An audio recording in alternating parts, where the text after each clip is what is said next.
हरे कृष्णा। सभी भक्तों को प्रणाम है। हम लोग वैष्णव संप्रदाय में है। तो वैष्णव संप्रदाय में सुबह में किसी कोई भक्त को हम दर्शन करते हैं, पहली बार किसी भक्त को तुरंत हम लोग पंचांग प्रणाम करना चाहिए। अगर कोई सन्यासी महाराज को दर्शन करता है तो तुरंत हमें दंडवत प्रणाम करना चाहिए, क्योंकि हमारा अंदर, दूसरों का अंदर, सबका अंदर परमात्मा है। तो हम लोग जैसे भक्त को देखते हैं, वो चैंटिंग करने से काफ़ी है। वो दीक्षित हो नान दीक्षित हो वो नहीं देखना चाहिए। अगर वो भक्त है, भगवान का भक्ति करने में लगे हुआ है, शुरू शुरू किया है, तो उनको हमें तुरंत प्रणाम करना चाहिए। उस प्रकार प्रणाम से हमारा अंदर अहंकार कम हो जाता है। प्रणाम करते करते वो अहंकार हम लोग कम होते समय में हम लोग भक्ति में जीवन में आगे बढ़ जाते हैं। हमारा भक्ति में जीवन में आगे बढ़ने के लिए ये बहुत इंपॉर्टेंट है, हमारे अंदर अहंकार को कम करना। जैसे हम लोग जो भी भक्त ने हमारे लिए प्रणाम कर रहे हैं, तो हम लोग ये सोचना चाहिए, ये भक्त मेरे लिए प्रणाम नहीं कर रहे हैं, मेरा अंदर परमात्मा है, उनके लिए प्रणाम है। मैं भगवान का दास हूँ, उनका दास दासान दास हूँ।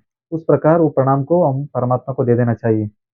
जब ऐसा हम लोग एक दूसरे को प्रणाम करते हैं, अगर कोई भी किसी का भक्त का चरण भी हमारा स्पर्श हो जाता है तो उनको हम लोग तुरंत प्रणाम करता है, तो हम परमात्मा के लिए प्रणाम कर रहे हैं, भक्त के लिए प्रणाम कर रहे हैं, हम सोचना चाहिए।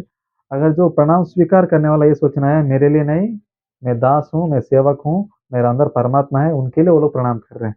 उस प्रकार हम जब सोचता है तो हमारा अंदर अहंकार कम हो जाता है, प्रेम की भाव बढ़ जाता है।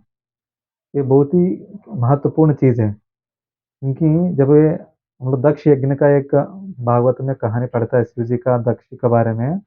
जब दक्ष ने सभा में आता है, शिव जी ने कृष्ण का ऊपर ध्यान करते हुए उनको रेस्पेक्ट ना दे पाते, प्रणाम नहीं कर पाते। तो उस समय में दक्ष ने सोचा, अरे मेरा जमाई होते हुए मेरे को प्रणाम नहीं कर रहा है, मैं तो दक्ष प्रजापति हूँ। तो उस प्रकार जब वो एक रेस्पेक्ट एक्सपेक्ट करता है, उनका अंदर अहंकार बढ़ जाता है। जैसे दक्ष के अंदर अहंकार आ गया, मेरे को रिस्पेक्ट नहीं कर रहे बोल के, वो पूरा अपराध करने लगा। उस अपराध से उनका पूरा नाश हो गया।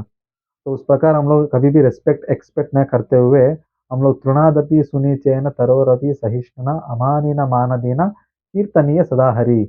उस प्रकार हम लोग रिस्पेक्ट देना चाहिए, एक्सपेक्ट नहीं करना चाहिए। तृण का जैसे, पेड़ का जैसे सहनशील होकर भक्ति में जीवन में रहना चाहिए।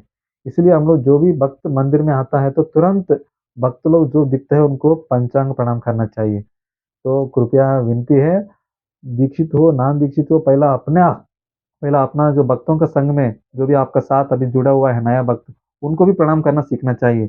ये मेरा मित्र है, इनको प्रणाम करने की जरूरत नहीं है, ऐसा नहीं है। सब वैष्णव है, तो इसलिए उनको सबको प्रणाम करते हुए आगे बढ़ना चाहिए। कम से कम दिन में एक बार सबके लिए मॉर्निंग हम लोग मिलके तो वांछा कल्पतरुभ्यस्य बोल के प्रणाम करते हैं। तब भी उसके बाद भी कोई अगर अचानक नया भक्त, कोई तो नया भक्त माने से जो पहली बार देख रहे हैं भक्त को उस दिन में, तो तुरंत प्रणाम करना चाहिए। तो विनती है कि वैष्णव प्रणाम करते ही से ही हमारा अंदर अहंकार कम होते हुए एक दूसरे से प्रेम भाव बढ़ जाता है। तो कृपया करके वैष्णव में जो सदाचार को उसको स्टार्ट कीजिए। हरे कृष्णा।